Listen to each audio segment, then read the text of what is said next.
আজকের রেসিপিটা হবে একদম স্পেশাল, একটু অন্য ধরনের।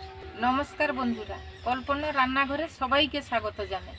মাছ মাংস খেয়ে খেয়ে একবারে একঘেয়েমি চলে এসেছে, তাই আজকের একটু ভিন্ন স্বাদের রেসিপি তোমাদের সঙ্গে শেয়ার করব। ডিমের পনির। এই ডিম দিয়ে পনিরটা মুখে দিলেই মিলিয়ে যাবে। বাড়ির ছোট থেকে বড় সবারই পছন্দ হবে। কথা দিচ্ছি আজকের পর থেকে এই রেসিপিটা তোমরা প্রতিদিন খেতে চাইবে। চলো তাহলে শুরু করা যাক। দেখো বন্ধুরা, আমি ডিমের পনির বানানোর জন্য এই 4টে ডিম নিয়েছি। এগুলোকে আমি এবারে ফাটাবো।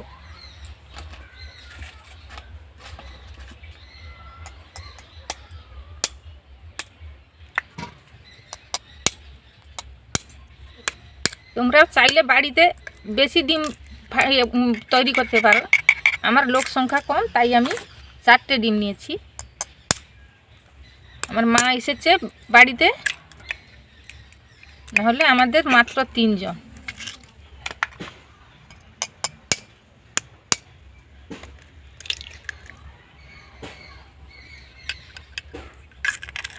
এই হয়ে গেছে, এতে অল্প লবণ দেব।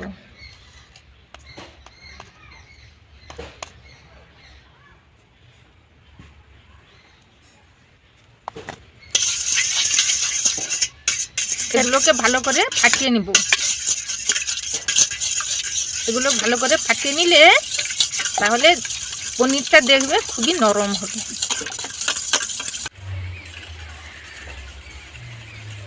বন্ধুরা, পনিরটা বসানোর জন্য আমার ডিমটা এই যে ফাটানো হয়ে গেছে। এবারে আমি উনুনটা ধরাবো।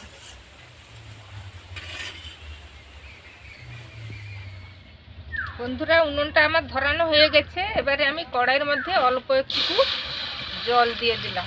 দিয়ে এই গ্যাসের ঢাকনাটা বসিয়ে দিয়েছি। এর উপরে একটা ছোট্ট থালা দেবো। থালার উপরে একটুকু সাদা তেল দিয়ে থালাটাকে মাখিয়ে দিতে হবে।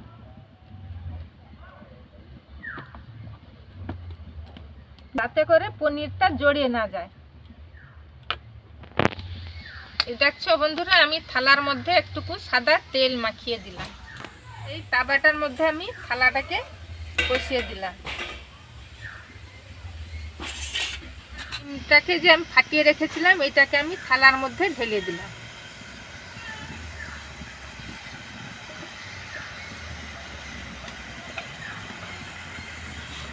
এরপরে এই ঢাকনাটাকে আমি এর মধ্যে দিয়ে দিলাম।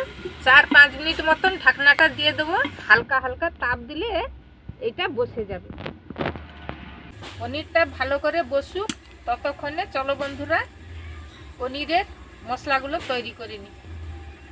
এই পনিরের তরকারিটা বানানোর জন্য আমি এই 2টো পেঁয়াজ নিয়েছি, এই যে অল্প একটুকু আদা নিয়েছি, আর এই যে টুকু রসুন নিয়েছি।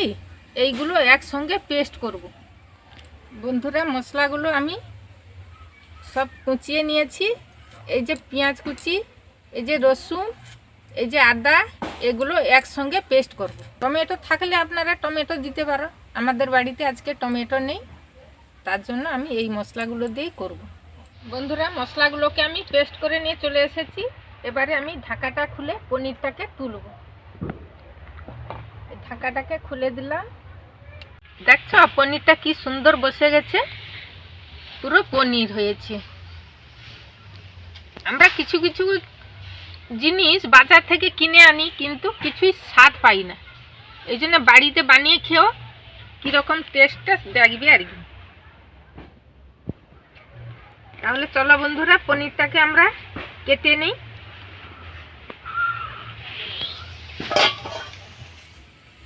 পনিরটা তাহলে কাটা শুরু করে দিই।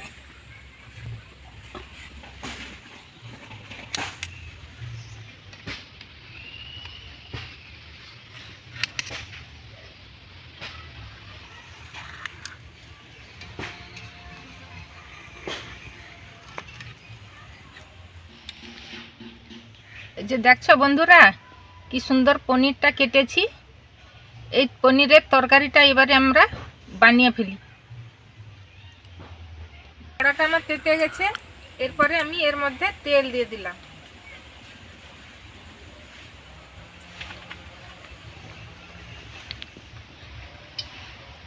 অল্প একটু জিরা ফোড়ন দিলাম।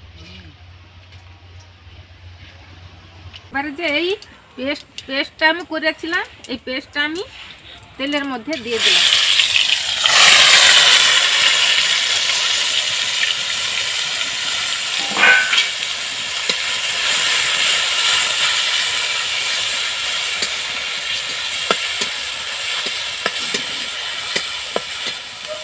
এরপর এর মধ্যে আমি 1 চামচ লঙ্কার গুঁড়ো দিলাম।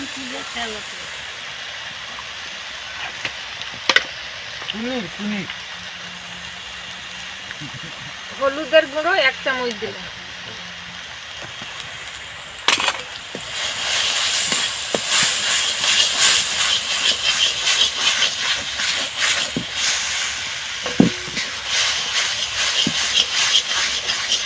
অল্প একটু জল দিলাম।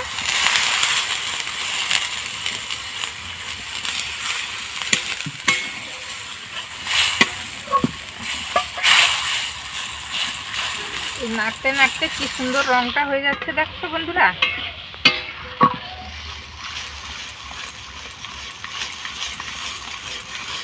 অল্প একটু চিনি দিয়ে দিলাম যাতে করে টেস্টটা সুন্দর হয়।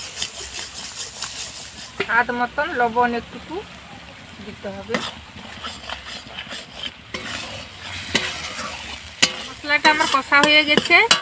এই যে পনিরের ডিমের টুকরাগুলো এর মধ্যে আমি এক একটা করে দিয়ে দেবো।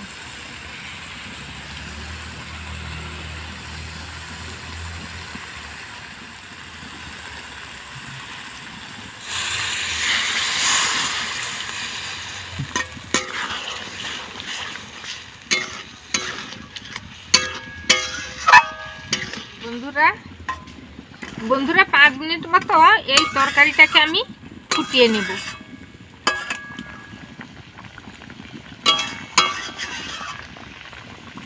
বন্ধুরা ডিমের পনিরের তরকারিটা আমার হয়ে গেছে। এই যে ডিমের পনিরের তরকারিটা আমার হয়ে গেছে। এবারে এটাকে আমি নামিয়ে নেব।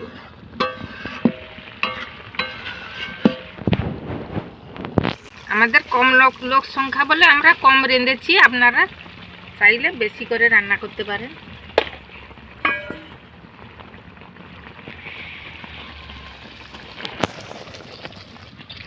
এই যে হয়ে গেছে, এই যে আমি একটা বেলার মধ্যে ঢেলে দিলাম। দেখো বন্ধুরা কি সুন্দর ডিমের পনিরের তরকারিটা হয়ে গেল। এইটা দিয়ে খাওয়া হয়ে যাবে। বাচ্চারা তো খুবই ভালোবাসে। আজকে রেসিপিটা কেমন হলো কমেন্টে জানিও। আপনারা অবশ্যই বাড়িতে বানিয়ে খেও, খুবই সুন্দর হয়।